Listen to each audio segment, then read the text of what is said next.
Buenas noches a todos. Gracias por,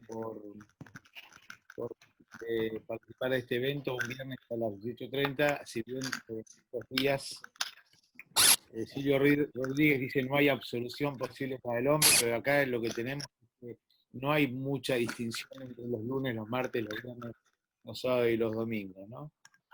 Pero bueno, lo primero que quiero decir es gracias a Federico Delgado, que conocí personalmente hace tiempo, hace un año, con instancias de un amigo que colabora con nosotros, que es Hernán Borisonic, y empezamos a hablar originalmente de esto que de alguna manera titula la actividad de hoy, que se llama Lofer, pero en realidad nos dimos cuenta que, como él insiste muchas veces con énfasis, no es simplemente, el tema no es simplemente Lofer, sino todo lo que esto implica desde el punto de vista de la relación entre justicia y vida democrática, o entre justicia y democracia, o entre justicia y valores y sociedad civil. Entonces, hace un tiempo que empezamos a conversar con Federico la posibilidad de armar un programa dentro de esta área de la Universidad de San Martín que se llama Lectura Mundi, que se dedique a hacer un trabajo sistemático, académico y de investigación en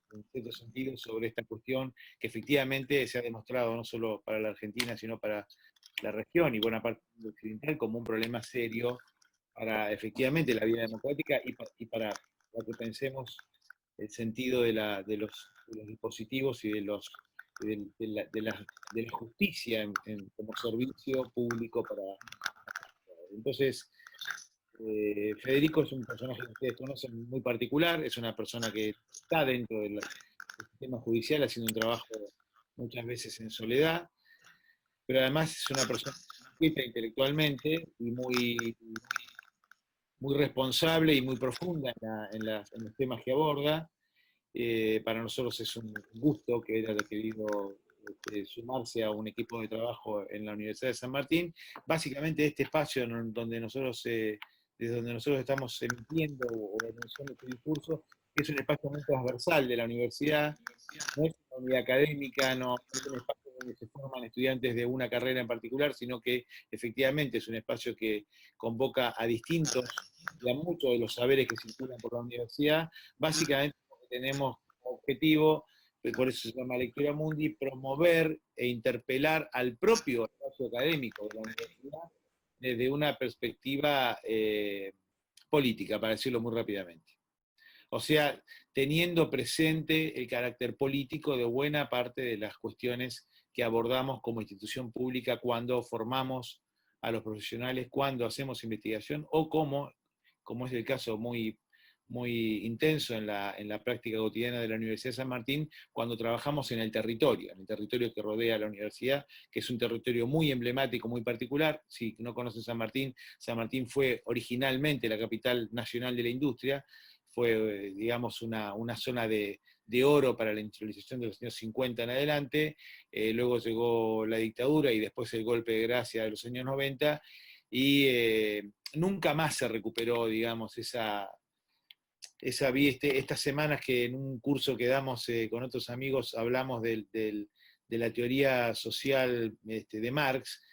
Volvemos sobre esas imágenes de un mundo que desapareció, y de San Martín también, que son masas de personas que iban a las fábricas, que si uno camina 100 metros de donde está la universidad, se encuentra y puede imaginarse esa escena de tipos yendo a esos galpones, esas fábricas que son muchísimas, manzanas enteras de ahora de fábricas, algunas recuperadas, pero la mayoría desocupadas. Pero además hay una franja de San Martín, que es la franja que limita con el río Reconquista, donde vive casi un tercio de la población de San Martín, que es la famosa zona de relleno sanitario, de basurales, donde ocurrieron los fusilamientos en el año 55, y donde está además el centro de disposición final de basura más grande de Latinoamérica, que es el Norte 3 o el SEAMSE, más conocido como SEAMSE. Y nosotros tenemos un trabajo muy intenso como universidad, desde todo punto de vista, de los sociólogos, los antropólogos, el trabajo con los recicladores de basura, los que trabajan sobre el saneamiento del río y la historia de lo que llamamos la República Ciruja. Pensar que ese trabajo es un trabajo estrictamente académico en un sentido de destino final paper sería por lo menos incompleto, digamos, ¿no? Y yo creo que que abordar estas cuestiones sobre las que tenemos hoy un grupo notable de invitados y de tipos muy serios, desde como la comunicación o el propio ejercicio de la justicia, supone para nosotros entender que este es un compromiso, digamos, inicial de la cuestión, que no nos mueve, sino pensar que es posible no solo interpretar la realidad, como decía el filósofo del siglo XIX, sino transformarla. Entonces, bueno, les agradezco la visita y la participación a Néstor, a Pablo y a Diego, que ahora Federico los va a presentar, y les propongo que iniciemos la actividad. Muchas gracias. Bueno, gracias Alonso, gracias Mario. Es nuestra primera actividad. Estamos todos habitados por la palabra loafer, nadie sabe, no tenemos bien en claro qué significa, tampoco tenemos la pretensión autoritaria de pensar, definir ahora qué es el término. Esperamos que vamos a hacer varias actividades de estas, combinando un poco las exposiciones con el trabajo más teórico. Hoy les pedimos a unos amigos que nos acompañen para empezar por el principio, ¿no? Tratar de describir la práctica del loafer. ¿Cómo funciona? ¿Qué se siente? ¿Cómo se hace?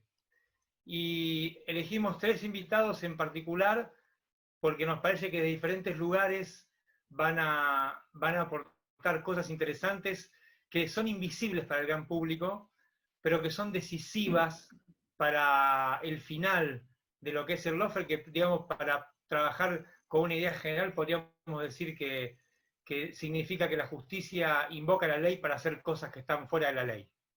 Digamos, para movernos en un terreno así ambiguo, pero que nos permita a todos comprender que el Estado, a través de la justicia, parece que aplica la ley, pero hace cosas muy mal, y en realidad comete ilegalidades. Entonces vamos a tener a Pablo Sloninsky, que es un amigo y es un abogado que trabajó mucho tiempo en tribunales, que además tiene un libro magnífico que se llama Forum Shopping y que explica gran parte del loafer, que es cómo se usa la ley para hacer trampa, cómo se puede manipular la ley para elegir jueces, fiscales y en definitiva para hacer causas a medida. Lo convocamos a Néstor Espósito, que además de un amigo es uno de los tipos que más sabe y que mejor información tiene sobre lo que pensamos los jueces y fiscales cuando tenemos que tomar decisiones. Conoce también a los abogados, tiene una mirada global de lo que es el espacio judicial, porque además hace gráfica, hace televisión, entonces tiene una perspectiva, sabe transformar la mercancía que destinan los tribunales en noticias para varios públicos en el mismo momento y a la vez, y para eso tiene que nutrirse de muchísima información, para eso tiene que interactuar con muchas fuentes, y me parece que en este rol clave de transmitir algún tipo de representación sobre lo que hacen los tribunales, nos pareció que era una persona indicada para ayudarnos.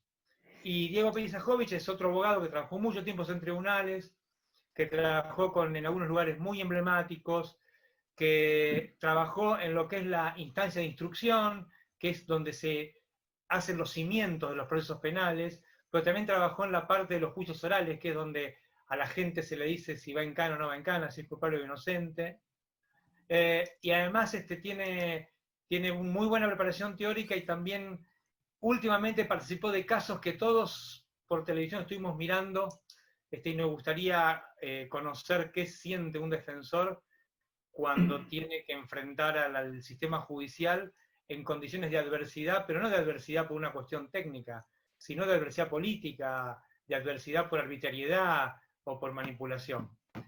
Yo no quiero robarle a ellos el tiempo, les cuento a todos y a todas que vamos a hacer intervenciones de 15 minutos más o menos, y la idea es que después podamos intervenir y preguntar algunas cosas a los expositores, por una cuestión de orden y porque felizmente somos muchos, y como dicen los chicos, ojalá que no se corte,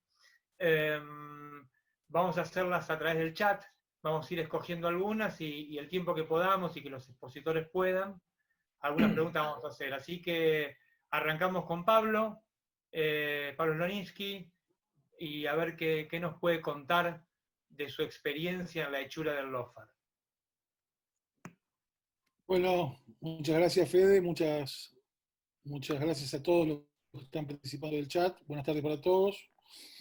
Yo voy a compartir con ustedes algunas reflexiones que son producto de una investigación que hice durante 10 años y que me permite afirmar, primero, para tomar como base, que siempre hubo amplios márgenes de manipulación en la justicia y que una justicia dependiente y clasista, si se quiere,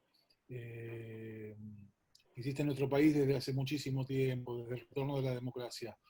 Lo que estamos viendo ahora, en el fenómeno que conocemos como lawfare, que podría ser la utilización de la ley con fines políticos para exterminar a un enemigo político, es un proceso de evolución por degradación.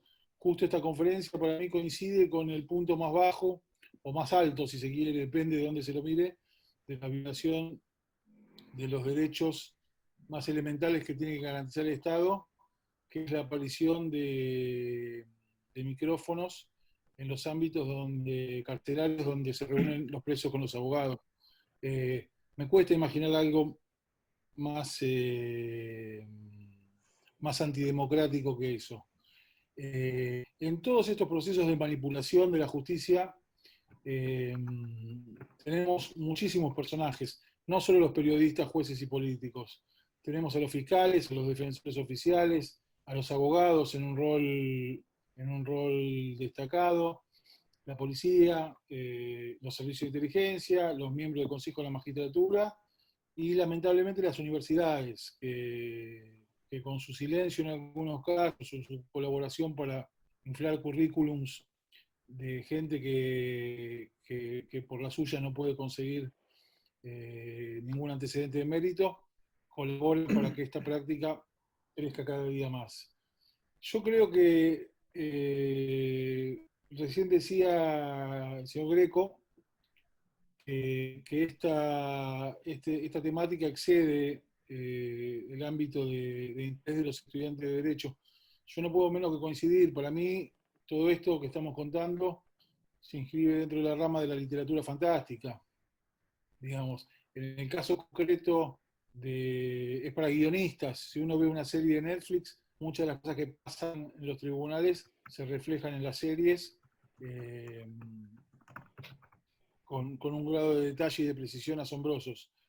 Para un abogado es una situación muy triste porque un estudiante de Derecho, sobre todo, que tendría que formarse con los textos clásicos, los boletines de jurisprudencia, los aportes que hacen la gente que continúa estudiando posgrados en la facultad, la reflexión con los profesores, ahora para estar mejor preparado para enfrentar la práctica judicial, tiene que leer las columnas de Graciana Peñafort, leer a la señorita Bertoia. Yo en mi caso particular no salgo de mi casa antes de leer lo que escribió Néstor Espósito. En fin, cambian todos los ejes de formación. No sirve para, es muy triste prepararse para algo que no existe, y esa es una de las cosas además que hay que reprocharle a la universidad. Hay muchos profesores que tendrían que ser denunciados por estafa, porque enseñan cosas a sabiendas que no tienen nada que ver con la realidad. Y después en su ámbito profesional no defienden esa idea. Desde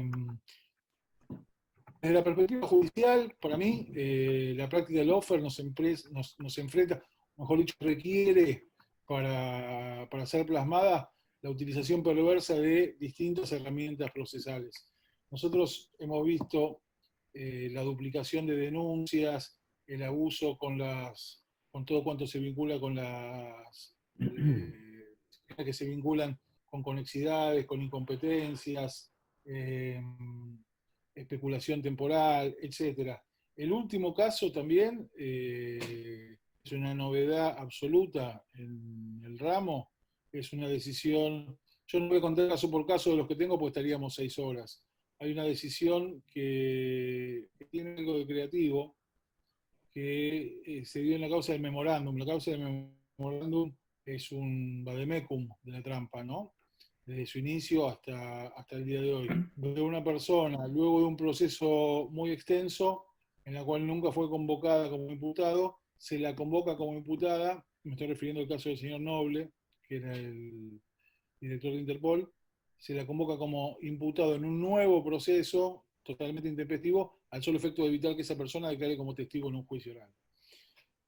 En todo este escenario, lo que me parece a mí es que esta práctica termina paradójicamente garantizando la impunidad, porque se quiere destruir a personas aplicándoles, sometiéndolas a procesos penales, pero se generan procesos en los cuales nadie cree, son trámites que pierden toda credibilidad y sobre el final ya no tienen ninguna importancia, la gente no, una declaración de culpabilidad o de inocencia es completamente indiferente.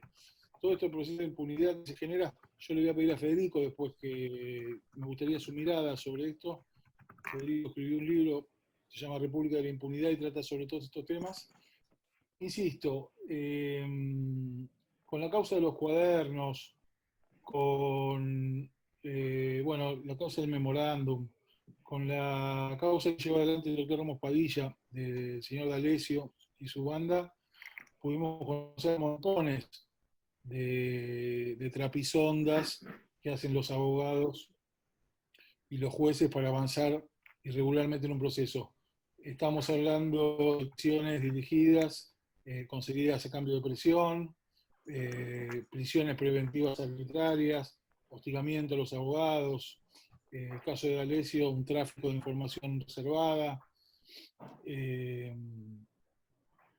la generación, la especialidad de la casa, que son los anónimos, extorsiones, todo un sistema parajudicial que garantiza la impunidad cuando se lo contrata, se advierte cuando va a haber un allanamiento, le avisan a una persona que tiene su teléfono pinchado, en fin, todo un submundo, todo un ecosistema completamente podrido que nunca habíamos visto en toda su expresión, en toda su dimensión.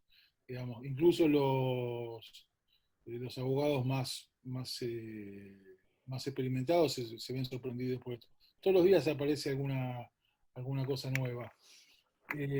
A mí me parece que en todo el continente vimos muchas expresiones del lawfare, con epicentro en Brasil, pero esto se vio en muchos lugares de Sudamérica. Y yo creo que nuestro lawfare, el lawfare porteño, el argentino, tiene algunas características particulares que me interesaría subrayar. Tiene que ver con decisiones judiciales tomadas teniendo la vista del calendario político,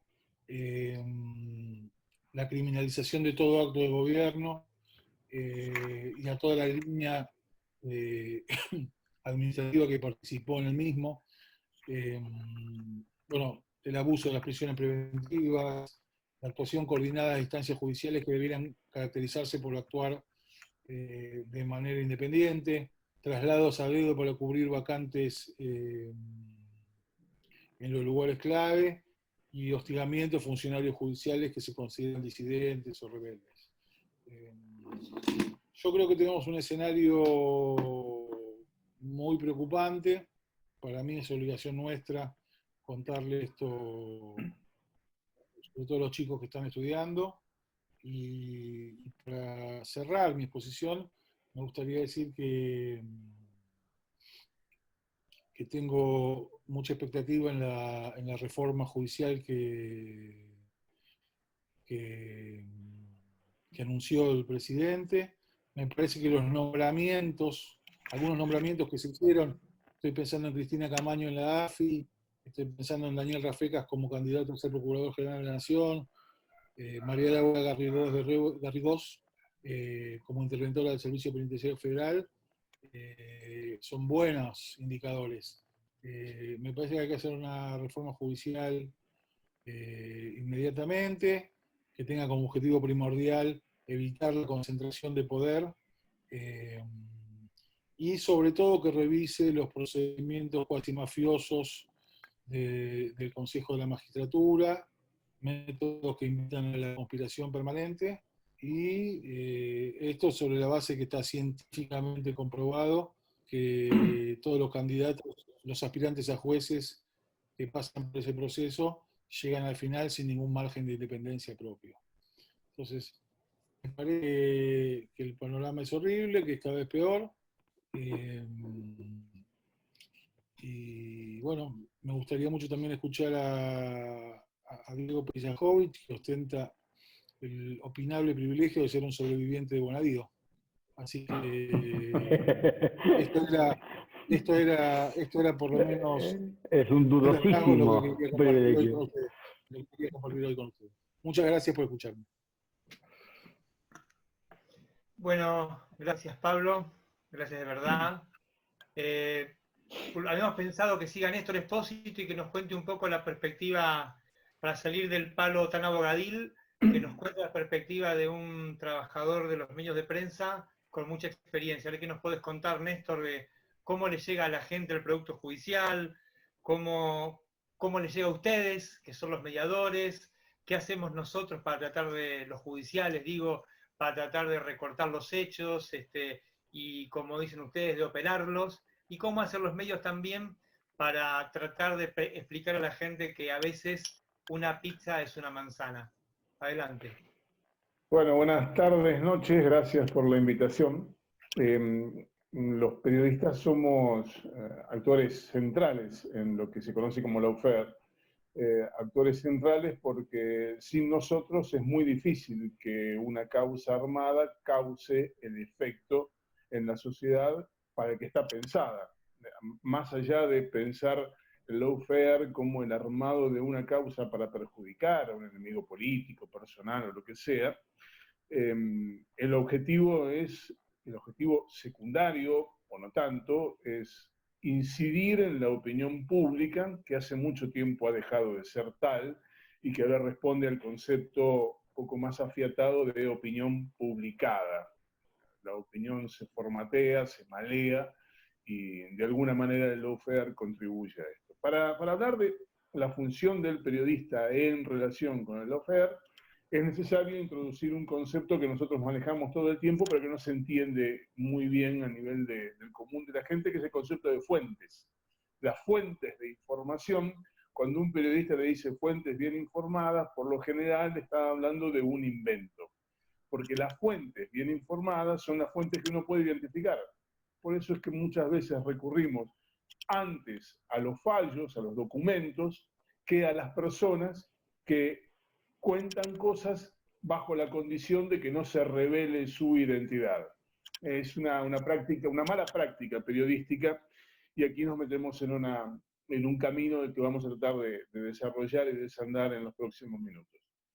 Las fuentes de las que nos nutrimos nosotros nunca son desinteresadas, jamás son desinteresadas. Los que nos proveen de información tienen algún interés, salvo este señor que tengo aquí a mi lado en la pantalla, que es el doctor Pablo Snonimsky, que es el único abogado que yo conozco capaz de contar una causa en la que le va mal. El resto siempre cuentan las que les va bien. Los jueces cuentan sus virtudes y obviamente los fallos de los que ellos mismos se avergüenzan tratan de que no se conozcan. Todos los actores del sistema judicial tienen un interés cuando cuentan una información. Ese interés muchas veces está bien conceptuado y muchas otras es absolutamente bastardo. Cuando una fuente suministra una información de esta naturaleza, pueden pasar dos cosas. La primera es que tengamos una noticia y la segunda es que tengamos una operación. El concepto de operación, que está tan extendido entre los medios de comunicación, responde básicamente a la intencionalidad de quien provee esa información. Una de las formas más habituales de hacer operaciones de prensa es a partir de un mecanismo que hasta hace muy poco estuvo muy vigente y que se conoce en términos judiciales como precausas. ¿Qué es una precausa? Muchos de ustedes seguramente lo conocen, pero vamos a definirlo brevemente. Un agente de inteligencia le dice a un juez: tengo un dato de que hay determinado delito en ciernes tráfico de drogas, trata de personas, determinado delito, pero para investigar, para ver si esto es cierto, es necesario intervenir tal teléfono. Muchas veces un listado de 10 teléfonos sin identificación. El juez, inocentemente o no, hace lugar a esa intervención telefónica y durante 60 días, prorrogables a veces por otros 60, lo que hacen es estar escuchando todas las conversaciones de esos teléfonos, teléfonos de línea, teléfonos celulares, están escuchando permanentemente de esos teléfonos. La intencionalidad de escucha de esos teléfonos no es buscar trata de personas o tráfico de drogas, es intrometerse en la vida privada de las personas. Y entre esas personas muchas veces hay enemigos políticos. Pasado el tiempo de la intervención, le llevan al juez la información, decirle, bueno, el dato que teníamos era malo, acá tiene todos los CDs que hemos grabado, destrúyalo. Pero durante 60 días te estuvieron escuchando. Y saben con quién te acostás, saben a qué restaurante vas, saben cuál es tu nivel de vida, a qué hora entras y salís, con quién hablas, etcétera, etcétera, etcétera. En ese contexto, lo que suele pasar es que después esa operación le es trasladada, esa información obtenida de manera ilegal, le es trasladada a un periodista. Y el periodista la publica como si fuera una investigación, una gran investigación periodística. Sale en el diario, se reproduce por los medios audiovisuales y genera un impacto. Con ese impacto generado, un denunciator, uno de los denunciadores seriales de Comodoro Pi, recorta la página del diario, la lleva a la mesa de entrada de la Cámara Federal, a la mesa de asopeo de la Cámara Federal, y genera una causa judicial. Esta causa es ilegal por donde se la mide, porque es fruto del árbol venenoso. Claramente tiene un origen que es ilegal y que es espurio, que tiene que ver con los servicios de inteligencia. Bueno, esta es una de las maneras más habituales de generar lo que nosotros conocemos o denominamos lawfare. La otra posibilidad es que directamente la información sea mentira. En tal caso entramos en una faceta del periodismo que es la del mal periodismo. Aquí ha habido mal periodismo, incluso reconocido públicamente. Hace algunos años, un periodista ya fallecido reconoció públicamente que habían hecho periodismo de guerra. Esto es básicamente aceptar la censura o mentir, y que ese no había sido buen periodismo. Bueno, a confesión de parte, relevo de prueba, no hay mucho más que hablar de esto. En este sistema de las precausas o de las escuchas ilegales de que venimos hablando, hay un dato que no se nos puede escapar. No van a buscar a gente indubitada e impoluta. A gente que tiene probablemente algo que ocultar o algún costado que preferiría que no trascendiera. Por eso es que Marcelo D'Alessio, el falso abogado Marcelo D'Alessio, hoy detenido, caminaba a determinadas personas a las que, más allá de obtener información, buscaba básicamente extorsionarlas. Y la extorsión tenía que ver con alguna actividad ilegal que en estos mecanismos apócrifos de investigación le había detectado. Entonces intentaba apretarlo para sacarle plata. Digo, tan simple como esto. Durante los últimos años, lo que ocurrió es que el mecanismo para hacer investigaciones ilegales trajo aparejado una serie de kioscos paralelos que tenían que ver también con la extorsión. Y esto quedó muy claramente reflejado en la causa que se investiga en el Juzgado Federal de Dolores. A esta altura, a ver, yo tengo un pequeño ayuda de memoria en la que me he permitido establecer 3 estadios diferentes de la participación periodística en el lawfare. El primero es el más simple de todos, es la mala información. El periodista obtiene información, cree en esa información, no la chequea debidamente, y en consecuencia termina difundiendo mala información. Esto es una práctica errada y mala del profesional que trabaja en los medios. La segunda es la operación, ya hemos hablado de todo esto, a un periodista le filtran una información obtenida de manera ilegal y eso termina saltando a la tapa de los diarios y generando un clima social determinado. Y la tercera es directamente las operaciones del lawfare. Aquí así me parece importante hacer una discriminación respecto de las dos anteriores. Porque para que un periodista participe en una operación de lawfare, es necesario que haya dolo. No hay participación inocente de un periodista en una operación de lawfare. Cuando el periodista está difundiendo información que sabe que está obtenida de manera ilegal, lo sabe perfectamente. Ninguno de nosotros puede creer, y como le pasaba a Luisa Albinoni en los 80, se encuentran sobres anónimos detrás de un árbol cuando van corriendo por Palermo. Esa puerilidad rayana con el insulto tiene que ver con el conocimiento doloso de la participación, digo doloso no en términos jurídicos, sino en términos periodísticos. Digo, ¿sabes? Ustedes conocen la doctrina Campillay de la Corte, que dice que para para violar la doctrina Campillay, el periodista no solo tiene que difundir una información falsa, sino que tiene que saber que la información es falsa y además hacerlo de manera deliberada. Bueno, a ese sentido de dolo me refiero. Al conocer el origen espurio, al saberlo y al aún así ir para adelante. Hay casos de publicaciones en las tapas de los diarios, ni hablar de cuando han matado a un empresario o cuando han dado por muerto a una persona que estaba viva, o cuando han difundido cuestiones de cuentas que nunca existieron o que nunca aparecieron, o sin ir más lejos, lo que ocurrió ayer con un supuesto espía israelí contando una versión B de la muerte del fiscal Alberto Nisman. Bueno, todo eso tiene que ver con una intención de crear artificialmente cosas que en la realidad no existen. Pero hablábamos hace un rato del concepto de opinión pública y opinión publicada. Ha dejado de ser importante la realidad.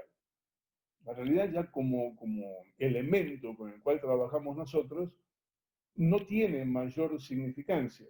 De hecho, importa mucho más que parezca verosímil a que efectivamente lo sea. Y así se están manejando muchos de los medios de comunicación en los que trabajamos, en los que nos dedicamos a esto.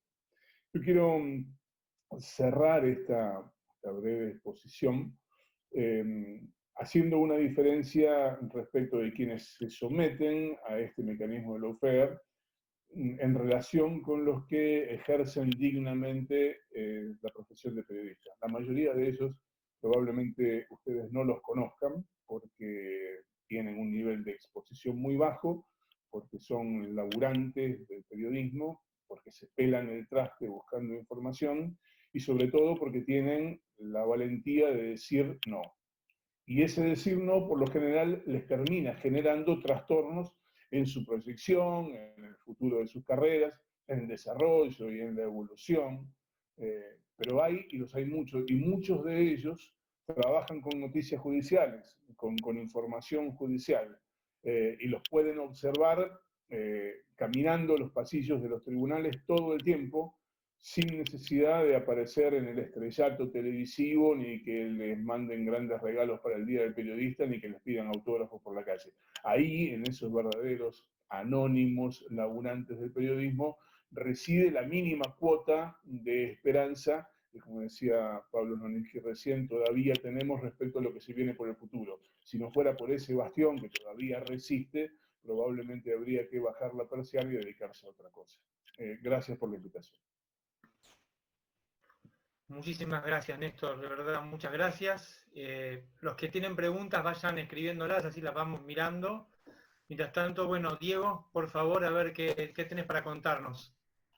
Bien, bueno, gracias por invitarnos, Federico, gracias por estar con Pablo y con Néstor, que son amigos y que, bueno, a Pablo lo conozco más que a Néstor, pero bueno, creo que de todo lo que venimos diciendo, yo puedo agregar algo que no hemos dicho, y es que el lawfare en sí mismo es una patología. Es una enfermedad que todos los que trabajamos en el derecho sufrimos cotidianamente y que lo vivimos más que nada últimamente, pero que, como bien decía Pablito, lo veníamos viviendo desde hace mucho tiempo. ¿Por qué digo que es una patología? Básicamente porque atenta contra directamente los pilares y los principios del derecho penal liberal. Pervierte la lógica del proceso penal para ser utilizado como un instrumento de presión en función de algún sentido o algún interés. Y esto es lo que termina, digamos, este es el pilar a partir del cual se empieza a desvirtuar todo el trabajo de nosotros como abogados cotidianamente.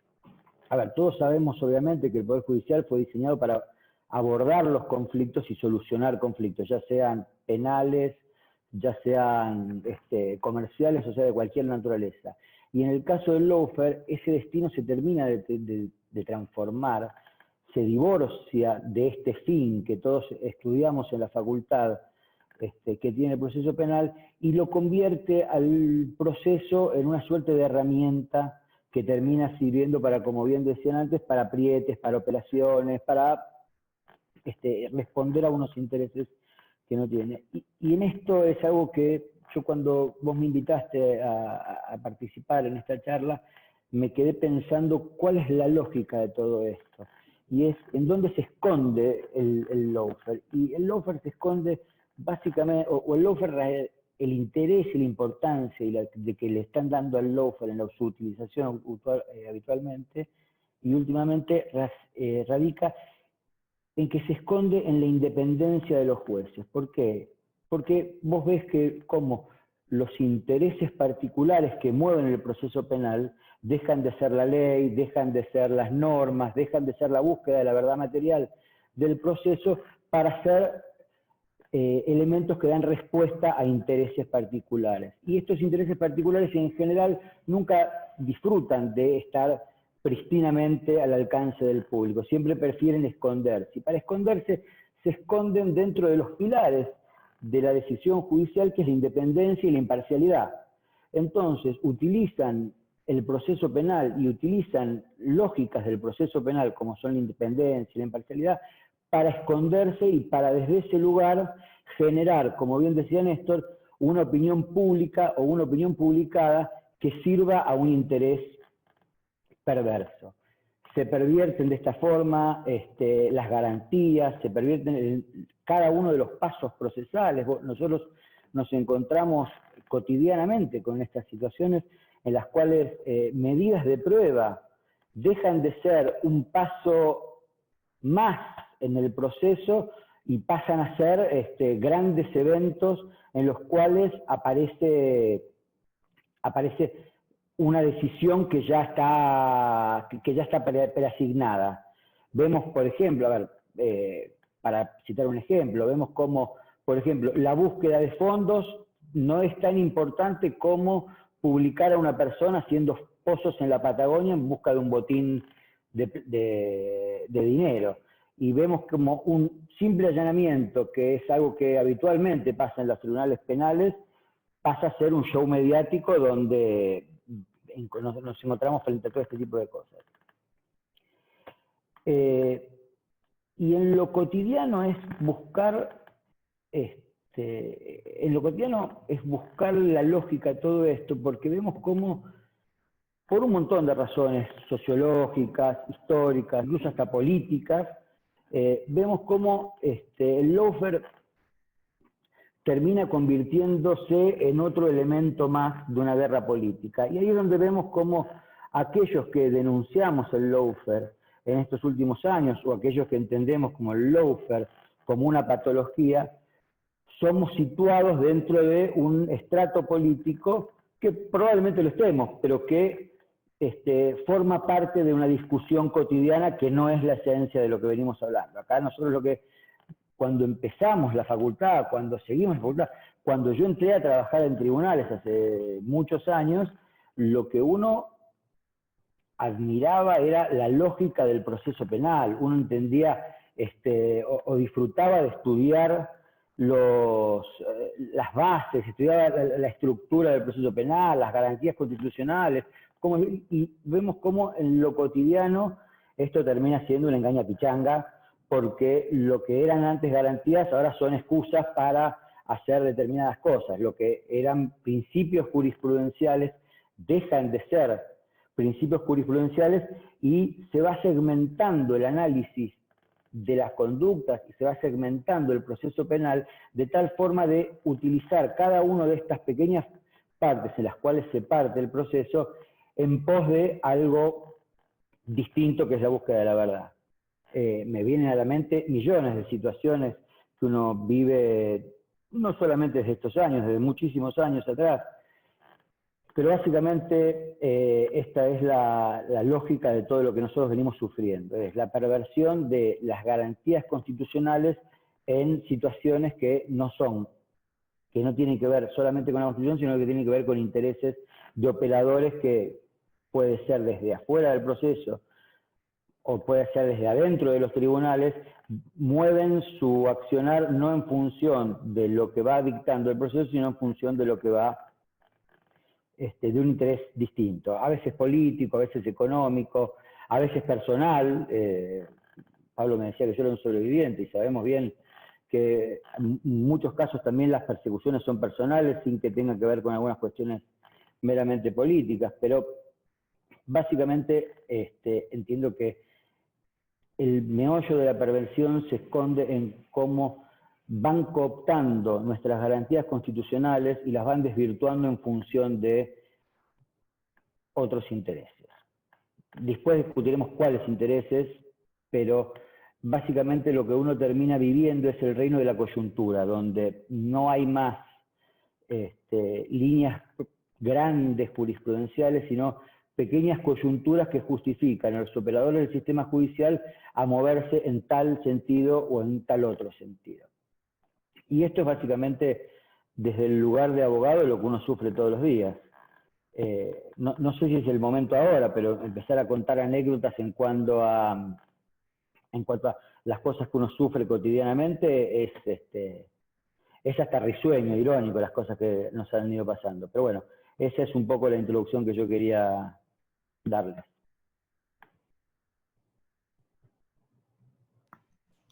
Muchas gracias, Diego. Empezamos a hacer algunas preguntas. Hay una que es para Néstor, que agrupa varias, me parece a mí. Hay preguntas para los tres, pero empiezo por esta, que porque fue la primera, y que incluye varias. Varios de los amigos que nos están escuchando, Néstor, piensan si tienen claro, obviamente, que la práctica del lawfare tiene que ver con mucha arbitrariedad judicial, con torcer las reglas, con intereses particulares que subordinan a los generales de las instituciones, con las trampas que mencionaba Pablo, pero, digamos, ¿es posible el lawfare sin esta especie de dimensión teatral que adquiere la noticia judicial a través de los medios de comunicación?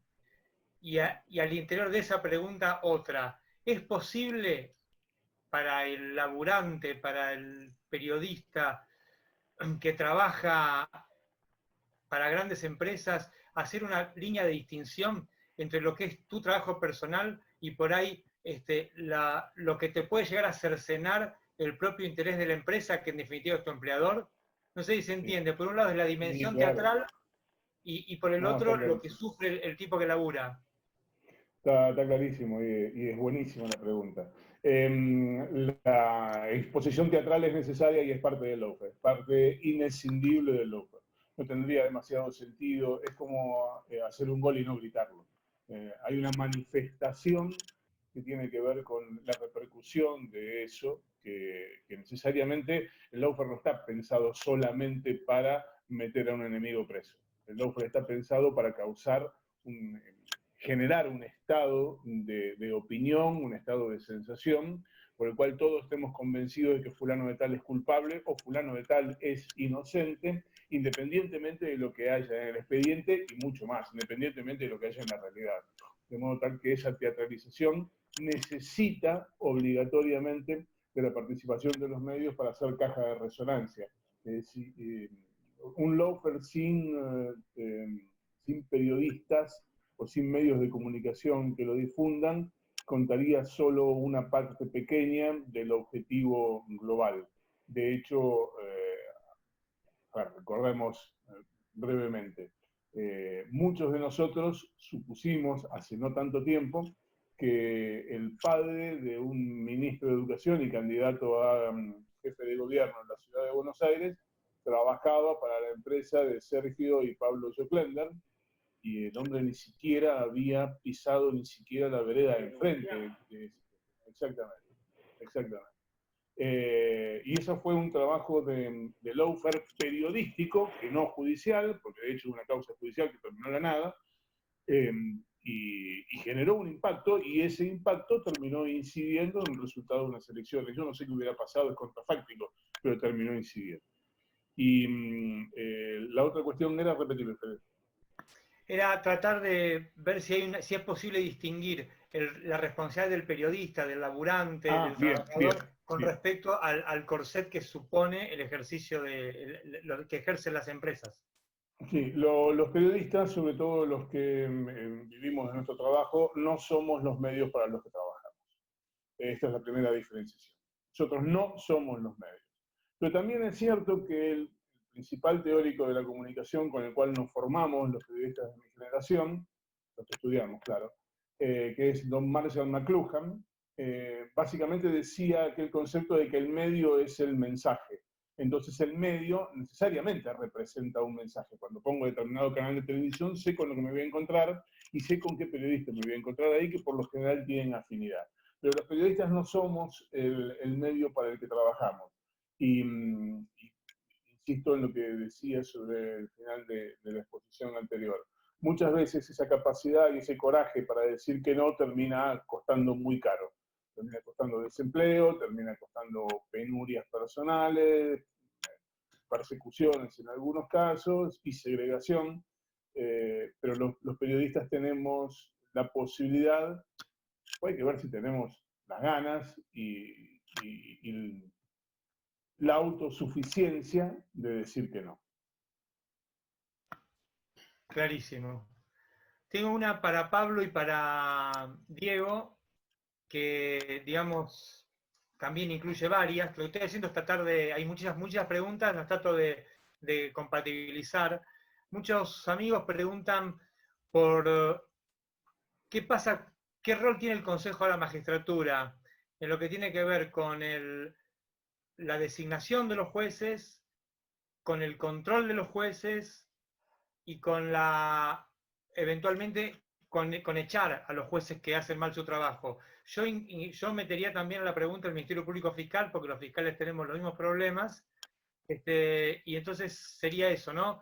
Y si se puede hacer algo a partir de una institución como el Consejo de la Magistratura, en clave de alguna política pública que nos permita desandar este camino crítico. No sé, Pablo o Diego, ¿quién quiere empezar?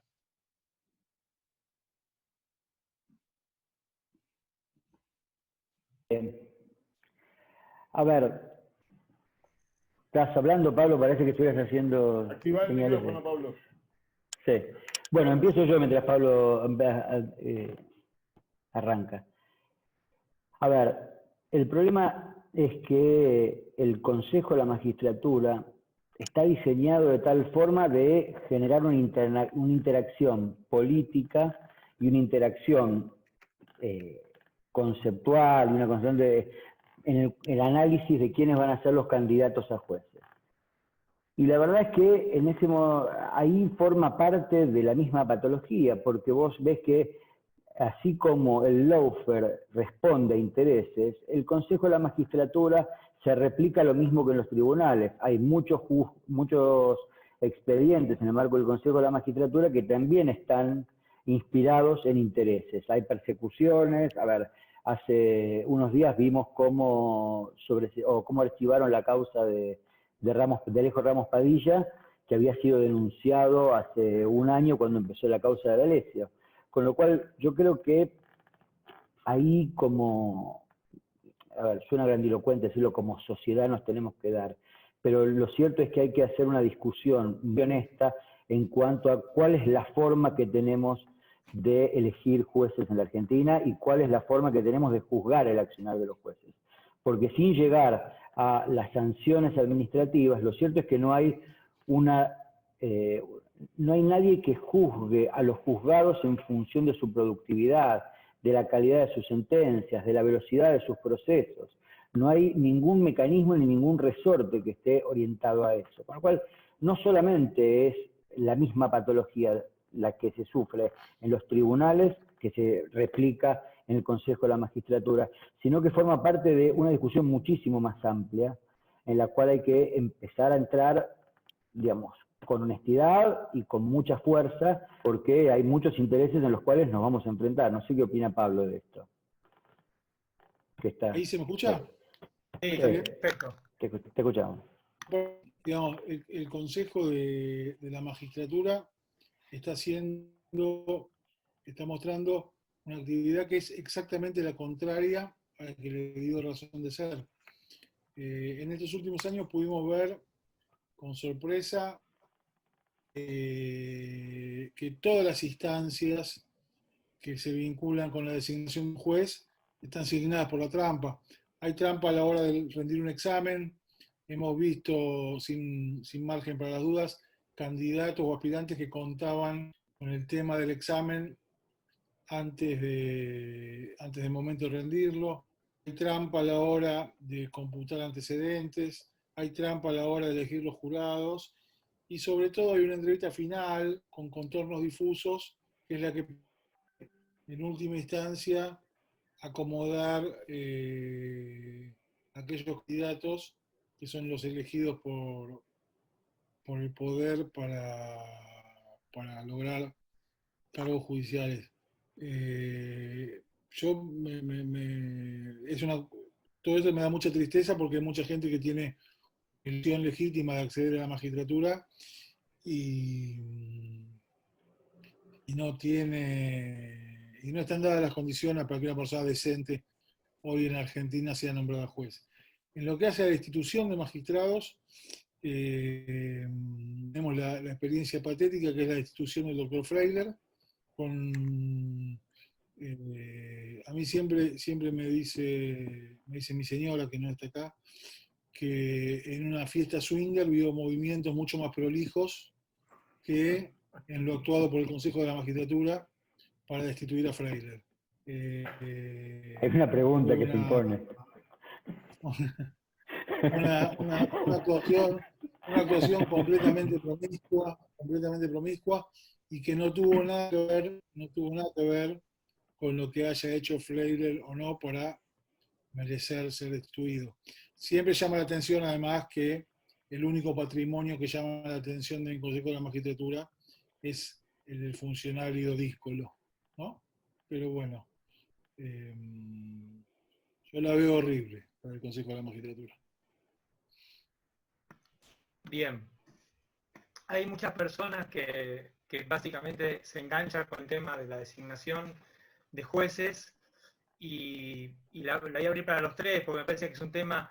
Plantean la solución del juicio por jurado, que para los que no saben es lo que nuestra Constitución establece.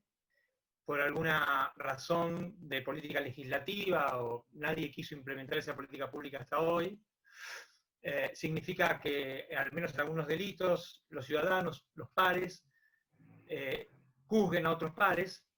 Hay mucha literatura sobre eso, pero quisiera que no opinar yo, sino que opinen mis compañeros.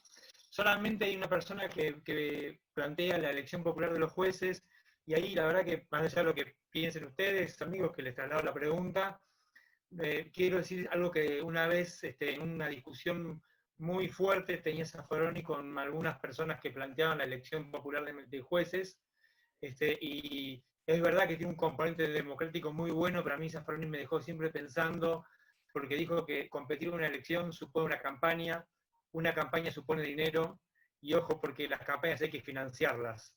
Entonces no vaya a ser que el componente brutalmente democrático, obviamente, que tiene una elección popular, se convierta por una cuestión de un requisito de la competencia, que es hacer publicidad, en una puerta que permita cooptar definitivamente a la burocracia judicial. Pero les transmito la pregunta, no sé quién quiere empezar.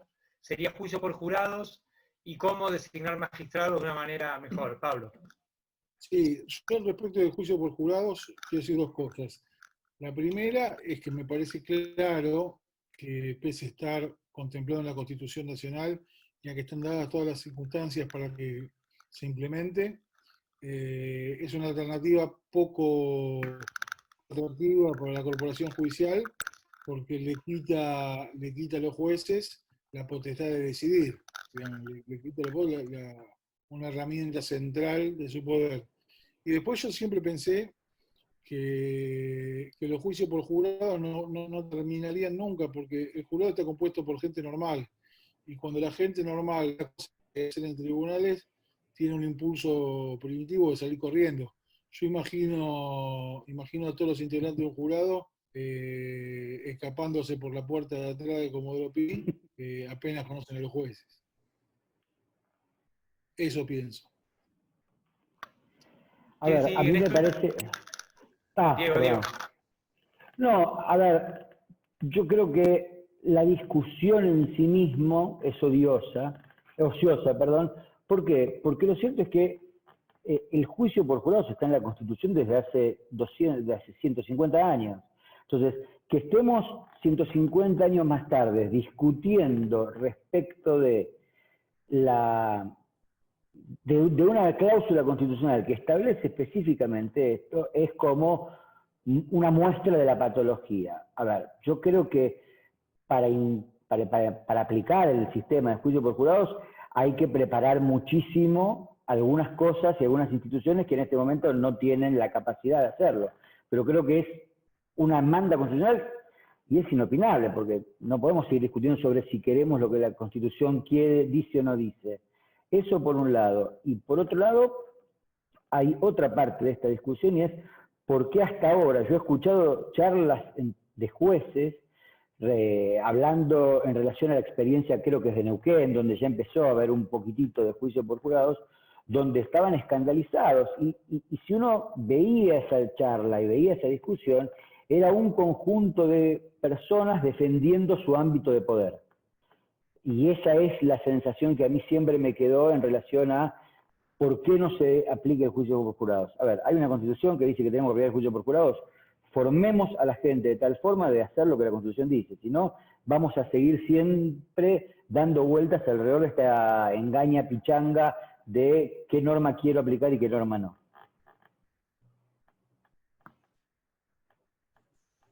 Néstor, tenés el micrófono apagado. Perdón. Les decía, yo estoy en contra del juicio por jurado y explico por qué. Si me tengo que operar del corazón, yo quiero que me opere Favaloro y no mi tía Porota indignada. Pero es cierto que también quiero que me opere Favaloro y no el doctor Cureta. Entonces, en tanto y en cuanto haya esto mismo que decía antes, la posibilidad de malear, de deformar, de formatear a la opinión pública, no puedo pedirle a esa misma opinión pública que muchas veces desde los medios se le indica qué es lo que tiene que pensar o cuál es la consideración que tiene que tomar, no puedo pedirle a esa opinión pública que decida sobre la libertad o no de un imputado. Para eso necesito que haya gente que sepa de lo que está hablando. Ahí viene el segundo problema, que es que los que están juzgando, bueno, no ofrecen, o por lo menos no en todos los casos, la garantía de saber que el fallo que van a emitir va a ser un fallo justo. Entonces, mientras todo esto no se solucione, me parece que es una entelequia, un discutir sobre la importancia del agua en la navegación, sobre si tiene que haber agua o no tiene que haber agua para que un barco navegue. Esto es, si tiene que haber juicios por jurados o tiene que haber juicios tribunales especializados, porque en definitiva, por una y otra forma, nada garantiza que el fallo final sea un fallo justo. Bien, hay una cosa que quiero aclarar, que cuando hablamos no estamos hablando de ningún juez y ningún funcionario en particular, hablamos del sistema, básicamente. No hay algunos amigos que dicen que hay jueces buenos. Claro que hay jueces buenos, hay muchos jueces buenos, hay muchos fiscales buenos y hay muchos empleados judiciales que son excelentes, pero estamos hablando de cómo funciona el sistema. Un sistema que está habitado por la sospecha de todos los ciudadanos, ¿no? Y cuyo único capital es la palabra de los jueces y fiscales.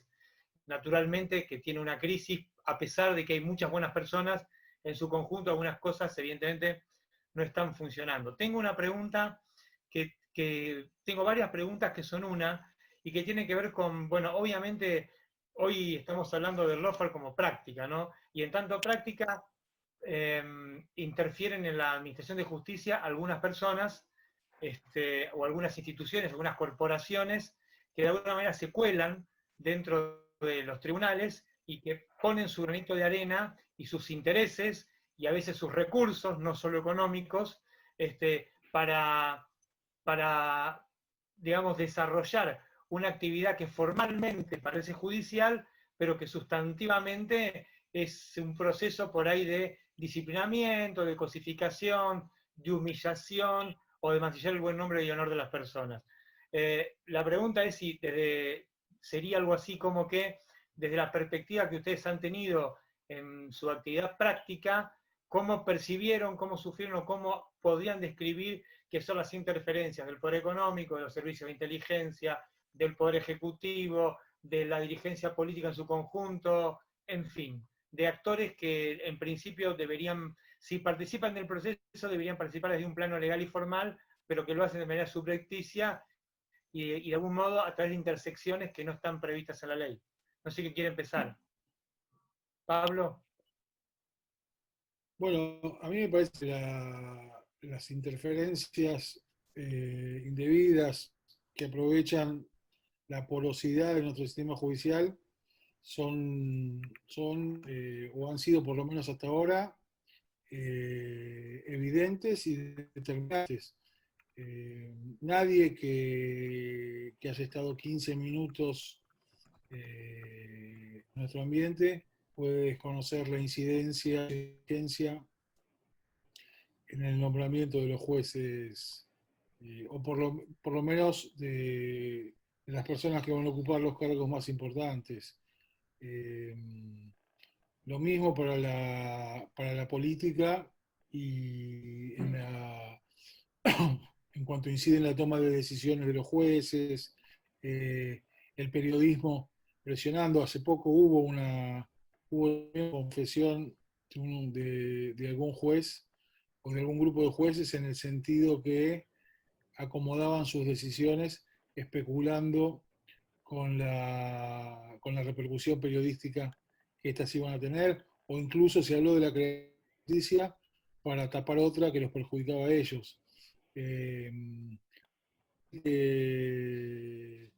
Sin dejar de coincidir con vos, Federico, que siempre hay funcionarios que son dignos de rescatar, gente que hizo su trabajo lo mejor que pudo, gente que votó con dignidad. En términos generales, me parece que la justicia federal nuestra, que es la justicia que me parece que estamos analizando ahora, es un tembladeral.